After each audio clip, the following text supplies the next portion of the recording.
Estamos iniciando a nossa aula número 198 do nosso curso de Filosofia Espírita e Interpretação dos Evangelhos segundo o Espiritismo.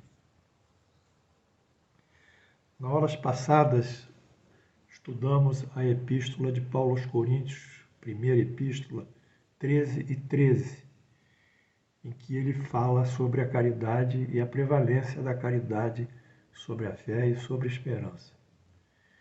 Essa assertiva de Paulo, essa declaração dele, esse escrito dele, iria provocar, séculos após, uma grande mudança na compreensão do homem sobre o que significa efetivamente a religião e quais são os valores soberanos da religião que possam tipificar uma aproximação dele de Deus em um quadro melhor de felicidade.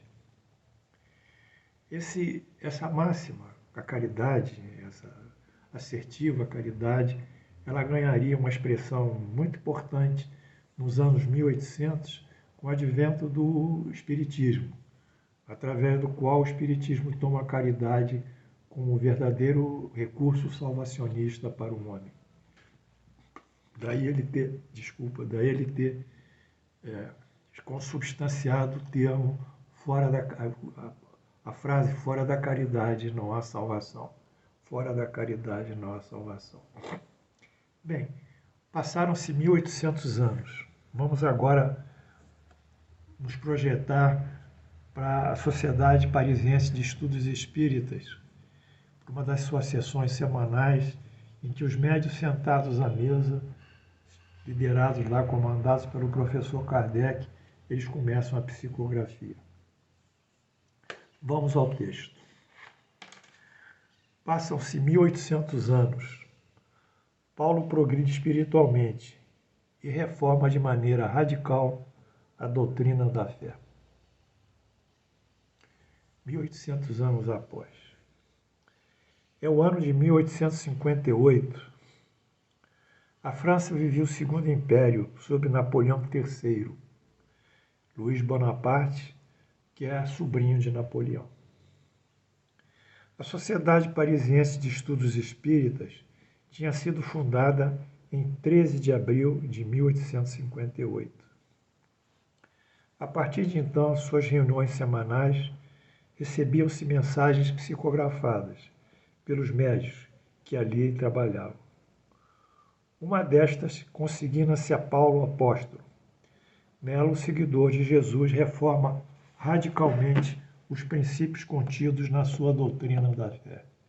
Vejam só, 1800 anos após, tudo aquilo que ele colocou nas suas eclésias é reformado. Eis o progresso do homem, a evolução. Que coisa extraordinária. Surgem novos conceitos sobre justificação, pecado, castigo, perdão, caridade. Não obstante, já tinha sido revisto em parte esse conceito de caridade na sua epístola Coríntios 1.1, 13.13. Bem, vamos ver então a mensagem que tipifica o que aqui foi colocado. Primeiro, o objetivo da humanidade. Mensagem de Paulo Apóstolo. Gravitar na direção da unidade divina, este é o objetivo da humanidade.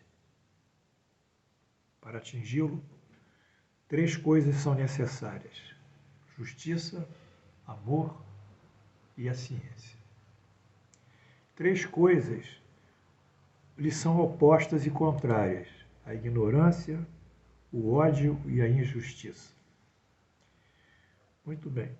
Então, o destino do homem, nesse momento em que Paulo coloca, não é mais gravitar, não é mais a remissão dos pecados.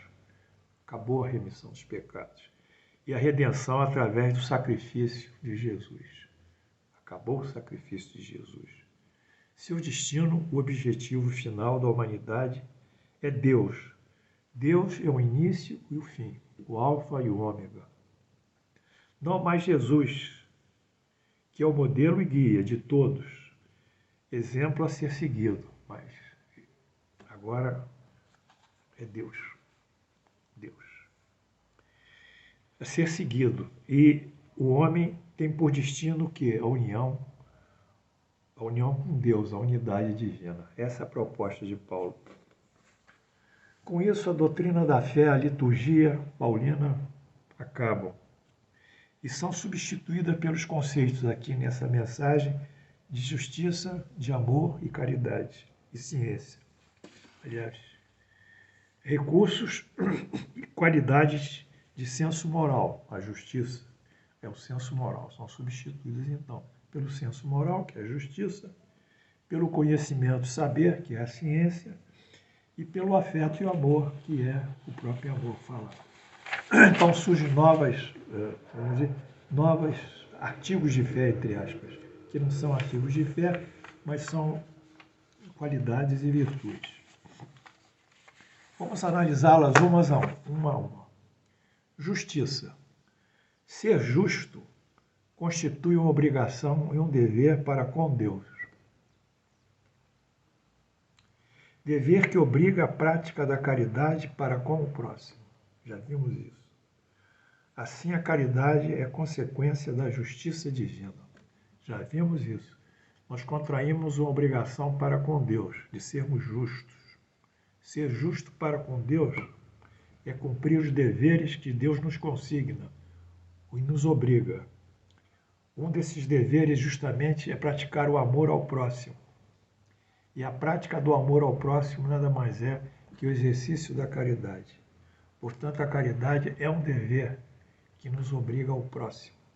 E sendo o próximo também, tendo o direito de ser amado, na medida que é um filho de Deus, então nós realizamos no nosso dever o direito do próximo. No nosso dever de amar o próximo, o direito dele ser amado. Essa é a compreensão da justiça na sua elevação, nos seus conceitos mais elevados. Foram 1800 anos, né? Amor. Amor constitui outra obrigação do homem, que é um dever para com Deus. Dever que segue o mandamento de Levítico 19, 18 e de Jesus, Mateus 23, 29.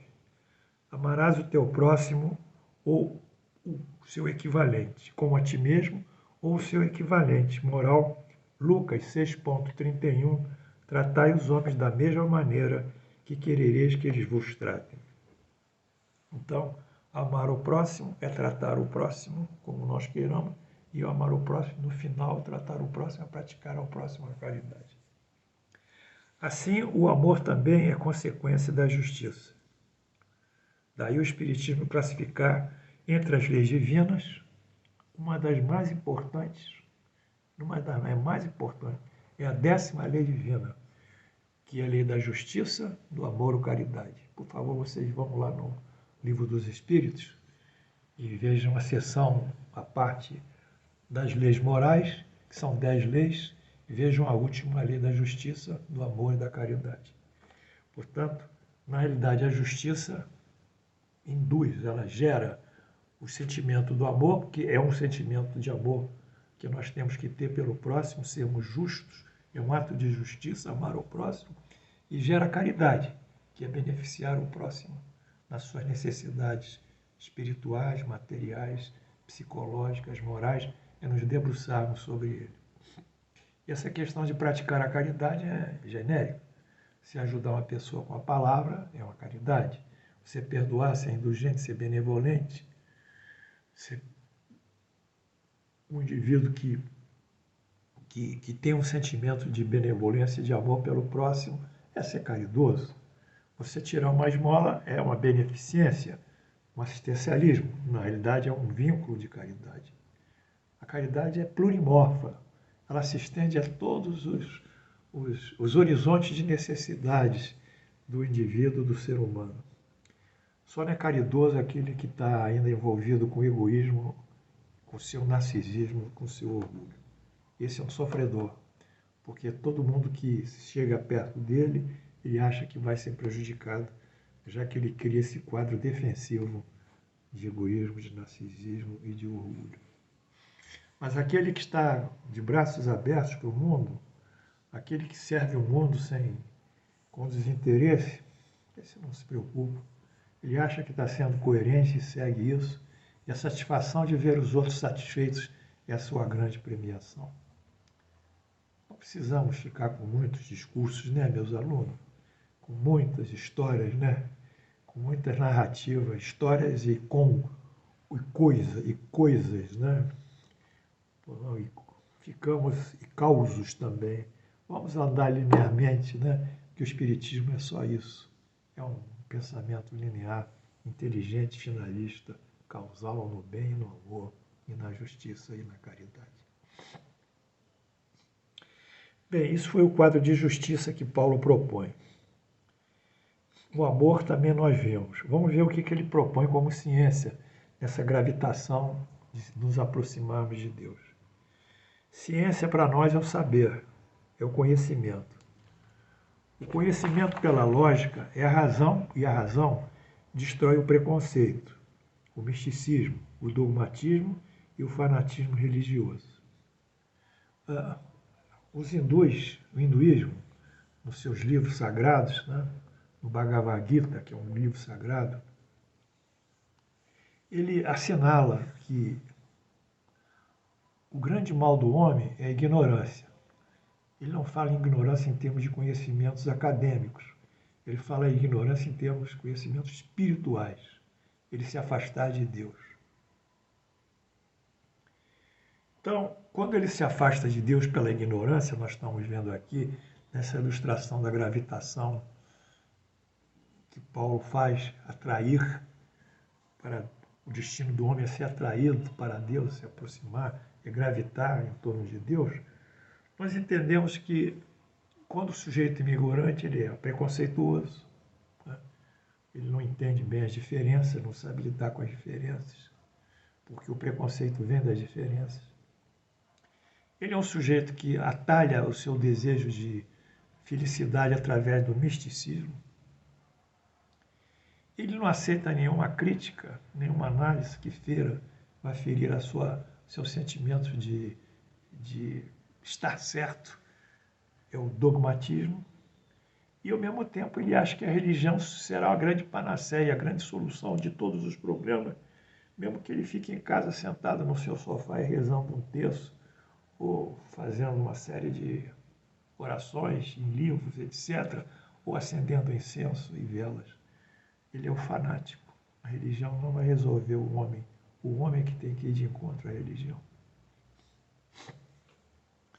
Por isso, considerando aqui esse ponto da ciência que Paulo afirma, vamos ver o que Allan Kardec nos diz. Sobre a ciência. A ciência tem como missão inerente, própria, descobrir as leis da natureza, não é? Vai descobrir física, química, geologia, né? As leis da natureza. Como estas leis são obras de Deus, são as leis criadas por Deus, não pode ser contrária às religiões que se baseiam na verdade. Ou seja, se essas leis existem também as leis espirituais, a religião ela tem que ser concordante a essas leis, ela não pode fugir. Mas só que essas leis estão sendo o quê? Investigadas, né? Por quem? Pesquisadas por quem? Pela ciência. As religiões que se baseiam na verdade, sim, a ciência cumpre sua missão naturalmente. E como consequência do desenvolvimento da inteligência humana, a ciência, que é também uma obra divina. E só avança com a permissão de Deus. Quer dizer, os eventos científicos descobertos, eles vão sendo gradualizados à medida que o homem está preparado para isso. Vamos ver um fato interessante que hoje é muito comum. O Espiritismo ele assinala já no Livro dos Espíritos a existência de outros mundos. Quer dizer, Allan Kardec, eu não me lembro bem a pergunta, eu posso trazer para vocês. Não sei que número é no Livro dos Espíritos, mas é sobre a pluralidade dos mundos, e ele coloca lá a evolução do homem, evolução, um capítulo que trata da evolução dos espíritos, ele coloca lá a existência de planetas habitáveis. Isso lá no século XIX. O Evangelho também coloca isso, segundo o Espiritismo, mostrando que tem planetas de provas, de expiação, planetas felizes, planetas de regeneração. Quer dizer, são sistemas de vida inteligente em que o homem, como ser inteligente, à medida que ele se aperfeiçoa, ele vai passando de um para o outro, como subindo de um degrau gradualmente para outro degrau, à medida. Então, o próprio Jesus diz, né, nos seus evangelhos, na casa do meu pai há muitas moradas, né? Não se turbe o vosso coração. Na casa do meu pai há muitas moradas. Então, essa concepção de vida extraterrena, ela já existe não só na religião, na Bíblia, como também em diversas citações do próprio Espiritismo e comprovações que existem. Hoje, esses fatos estão sendo vulgarizados, né, pelos grandes centros de pesquisa espaciais, que quase a todo momento comprova a existência de um disco voador. Mas eu estava falando sobre o avanço da ciência. Por que o homem não pode avançar e isso é gradualizado? Eu estou falando isso em paralelo agora, comparando com os discos voadores. O homem não está preparado para receber os discos voadores na Terra, vocês entendem? Ele não está preparado para constatar que existe uma vida extraterrena. Porque se nesse momento, hoje é um domingo de janeiro, de 21, se nesse momento, nesse domingo de janeiro de 2021, vem um disco voador, o sujeito senta e conversa lá para um telão, lá na ONU, Nova York, ali no Manhattan, lá do Rio Manhattan, aquele prédio. Então, se ele senta e dá uma entrevista, como é que fica a igreja? Como é que fica a religião, que diz que tudo aqui é único, não é? Que a igreja é única, que as religiões são únicas na Terra, que Jesus é o regente planetário? Como é que fica isso? Não é? Fica numa revolução semelhante à Revolução Galilaica, né? Quando Galileu mostrou que a Terra não era o centro do universo, e sim era o Sol, que era o centro de um sistema apenas planetário, da qual a Terra fazia parte. Então o homem não está em condições de receber esse impacto de uma vez extraterrena, porque ele terá que reformar todos os seus referenciais. Vocês entenderam? E, sobretudo, os referenciais religiosos e morais, fora os outros lá que são militares, tem tropas, tem, enfim, exércitos, forças bélicas, que são impotentes para esse tipo de ciência que vem do exterior e há muitos anos, talvez séculos mais avançado que a Terra. Então, a Terra, é por isso que as coisas são gradualizadas. E aqui na ciência também o nosso professor mostra que essa ciência, esses conhecimentos são gradualizados. Ele diz, e só avança com a permissão de Deus, em virtude das leis progressivas que estabeleceram. Lançar condenação ao progresso, diz o professor, como contrário à religião, porque a gente coloca a ciência, a religião se assusta, é ir contra a vontade de Deus. Pior, é trabalho inútil, porque todas as maldições religiosas do mundo não impedirão a ciência de avançar e a verdade aparecer. Se a religião se recusa, diz o professor Kardec, a avançar com a ciência, essa avança sozinha. Pois é, se ela se recusa, a ciência vai andando, é igual a Ariete, ela não quer saber, né, de dogmas, ela não quer saber. Portanto, essa citação que eu trouxe aqui é do livro A Gênese, os Milagres e as Predições, segundo o Espiritismo, da nossa Fundação Espírita André Luiz, 2018, página 117. Então, nesse sentido, Allan Kardec diz, a fé raciocinada, calcada na ciência, por se apoiar nos fatos, na lógica, nenhuma obscuridade deixa a criatura. E ela crê porque tem certeza. E ninguém tem certeza senão porque ninguém compreende. Então, a nossa fé é baseada nos fatos científicos ou em argumentos lógicos, científicos. Sobretudo, o argumento base. Toda causa tem um efeito. causas inteligentes e efeitos inteligentes. A grandeza do efeito está na potência da causa. O que são os efeitos na nossa visão axiomática, nessa máxima que é um axioma? Os efeitos são as criações de Deus. Ou a criação. Qual é a criação? Está aqui. O jardim, as flores, as plantas, a vida, os animais, os astros, o universo, tudo isso é criação. Os mares, os rios. São os efeitos. E qual é a causa? A causa é Deus. Portanto, não há efeito sem causa. Sendo os efeitos constatados aqui na Terra como a própria criação, a causa necessariamente será um ser inteligente e causal. Soberanamente inteligente e causal. É Deus. Então, nós acreditamos em Deus por esses fatos, ou por esse raciocínio. Nós acreditamos em Deus porque entramos num templo religioso e mandaram adorar a Deus. Não. Então, nós temos essa explicação. E sabendo essa explicação, nós temos a nossa fé raciocinada. Kardec, Evangelho segundo o Espiritismo, CELD, Rio de Janeiro, 2000, página 500. Bom, portanto, o exercício a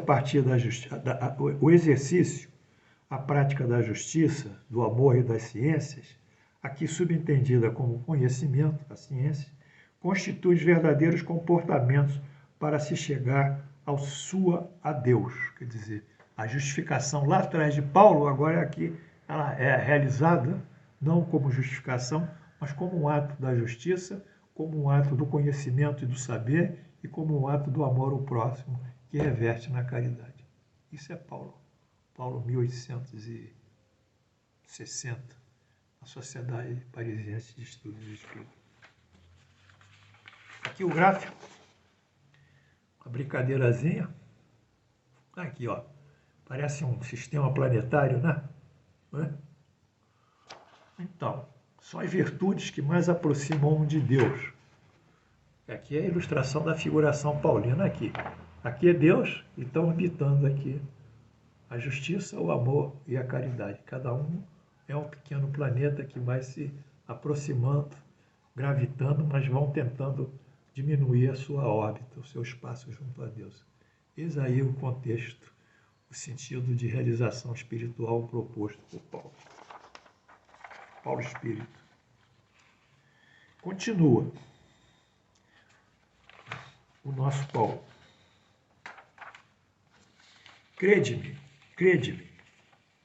irmãos, em Deus e em Jesus Cristo. Crede-me, resignai-vos a deixar perecer em vossas mãos todos os vossos dogmas. Agora os dogmas acabaram. Portanto, perecer é morrer.